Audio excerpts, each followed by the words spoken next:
रखल है बानी नैहर में कोई रहन के कोई रहन के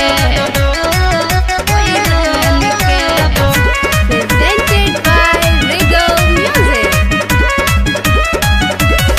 जानो तनी ते का करेली नैहर में छूटा जाके चरेली इका कहत जानो तनी ते का करेली नैहर में छूटा जाके चरेली अब रख दे का परी तू के छान के ढेरे बोला बहुत पिटवाई दे हब बांध के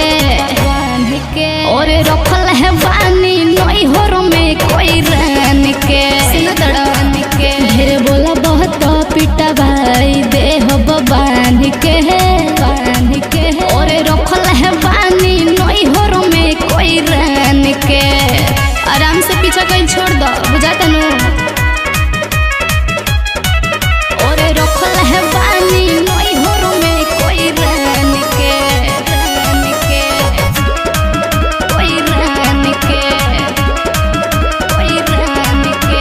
तोरा गावे दोस्त हमर बारे सब बहुते सारा और हमारा लभर के आगा कन के चहले नहीं चरा लिमिट में रहले नहीं चरा।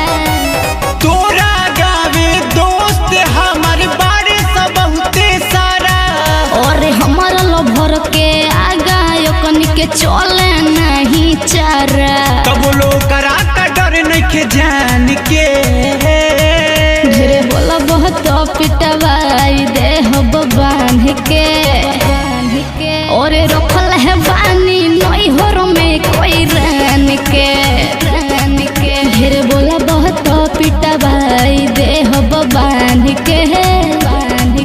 और रखल है बानी नैहर में कोई रहन के। चलो हटा। और रखल है बानी नैहर में कोई रहन के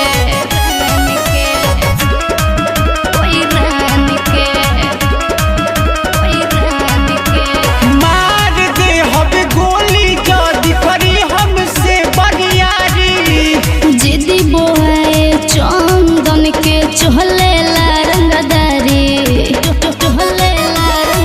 अभी देखला कहाँ मार दे हब गोली जदी करी हमसे बरियारी और रहनु विनोद बादल के चले ला रंगदारी बिनल जाई तुहरा के टांग के ढेर बोला बहुत पिटवाई दे हब बांध के और रखल है बानी नैहर में कोई रहन के ढेर बोला बहुत पिटवाई दे हब बांध के।